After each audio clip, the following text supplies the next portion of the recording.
So a woman was messaging me through the Instagram about, she started with the wine. Yain Esach and the Tamtam Aleva Amoyach. So I told her some joke. I didn't, and I realized I conversed with her before, so I realized that this is not, it's not going to be fun. And it's not going to be a learning experience for her because she's, and definitely not for me, unless she says something smart and I read everything she wrote.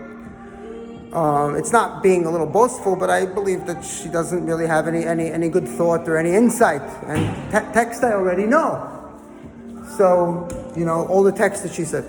So I told her, if you know, Stam Yenam is, it's not Yain Esach, it's Stam Yenam. That's number one. Number two, it's a very special wine that only that you could make Berchas Hanenin on it. So, and Timtum Alev Amoyach, I didn't tell her, is a misnagdish thing. Is it really a misnagdish thing? No, but the word misnagid for them is this code word that triggers them. They don't know what it, even the whole word is a debatable word. The Rebbe said there is misnagdim, there isn't misnagdim. So the Rebbe said there's no more misnagdim today. So what did he say about the Ponovich or Rav Kahana? He says, those guys, they're not Bnei Torah. They're Mecharcherei. He dismissed them completely. He wasn't dismissing them like they're not intelligent. He was angry, so he dismissed them to be shoyled their whole life's endeavor because they had a question he didn't like about sukkah.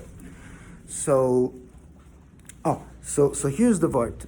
So I knew this woman's not too bright, so I couldn't play with her. But if it's someone that's intelligent, you could either have fun or it could be a learning experience. But usually the intelligent ones are the ones with doubt, and they don't say anything, even though they're thinking the same thing that the simple-minded person is thinking, because they read the same in a religion.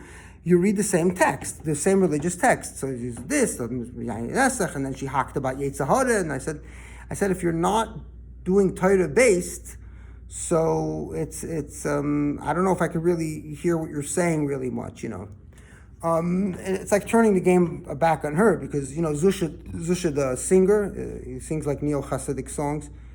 So I saw him at a concert in downtown Los Angeles, and he mentioned something of the videos that he knows, and he says, but you're not Shemer Shabbos, I can't learn from you. And he's like a mystical guy. He's not intelligent. He'll be like with these young guys in jeans smoking before the concert. He'll read them like a piece of Reb Nachman's Titus, even though they're not going to understand it. They have no idea what Reb Nachman was getting about.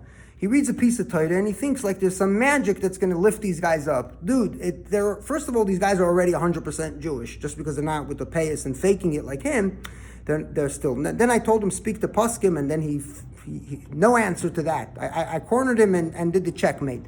I enjoy the game of chess, but sometimes you do the checkmate, So the checkmate I was like, who's your Rav? I think someone told, so he didn't answer. So someone said, Dov Pinson is his Rav. I said, no, you have no Rav, no Mashpia. Mashpia is not really a Rav. Mashpia is not really a guy that could instruct you on halacha, because Mashpia is not always a person that is considered learned. Mashpia is really someone that you talk to when you're confused, and he just kind of befriends you to stay in the religious fold. It's a kind of game that closed religious groups do. But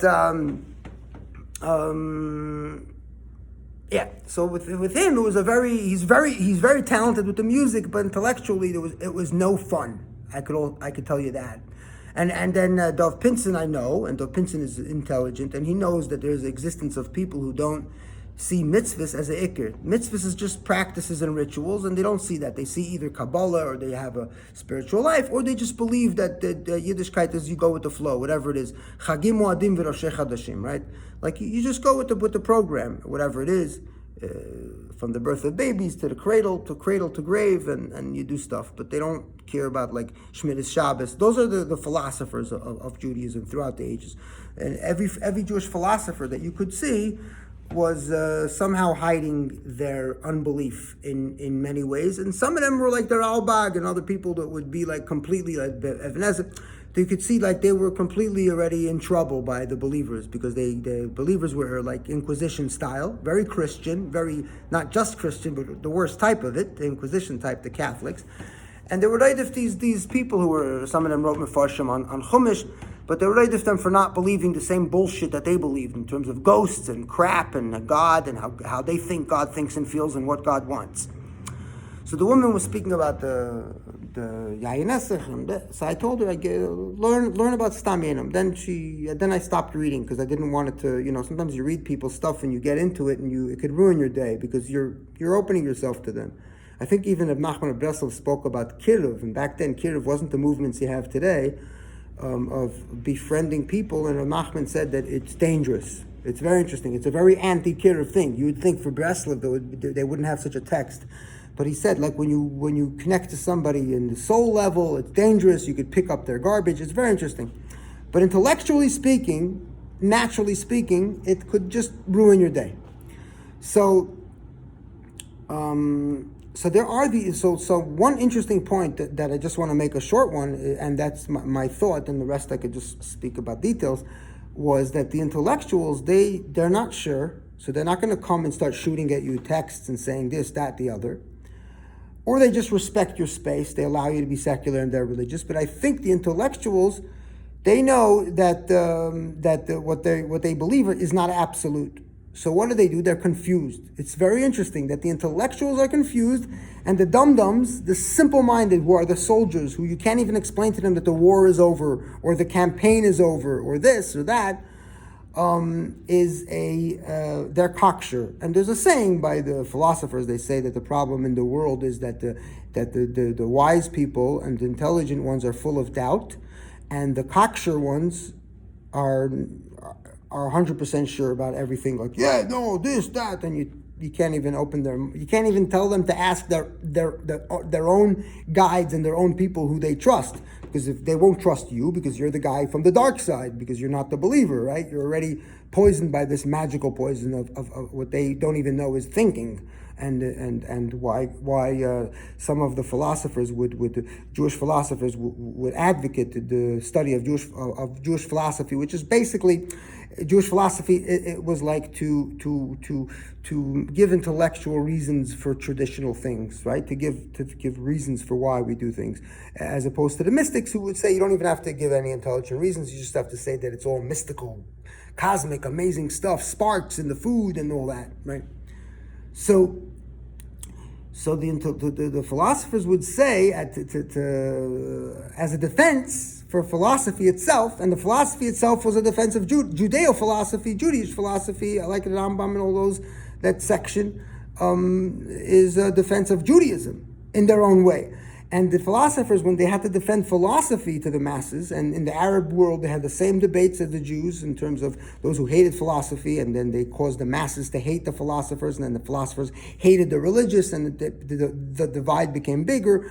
But when the divide wasn't so big, so the Judeo-philosophers would say that philosophy is there because God put eyes in front of us, so we need for us to see. If He would put eyes in back, then don't think and philosophy, and don't study, and don't come to any intelligent conclusions. Don't use your eyes, because the world has no meaning to teach you. There's nothing meaningful about what you see, right? That would be the anti-intelligence. So they advocated by saying that God put the eyes in front. I think it was Ben Joseph, one of these philosophers, and he wrote a book. I think the Christians were reading it. They didn't even know that the writer was a Jew. They loved it. It was defense of religion, but in their own way.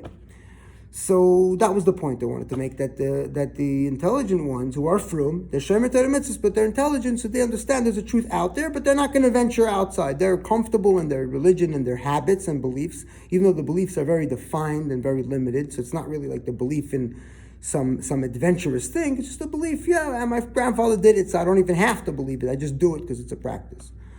And then there's the simple-minded ones, and they could hock you in cup, and you could give them. You can't win with them, and you can't even play the game. Playing the game is the move, knocking one move. But this is that. It's not yayin esach, it's stam yainam. You should know the halacha. You're talking to the wall. So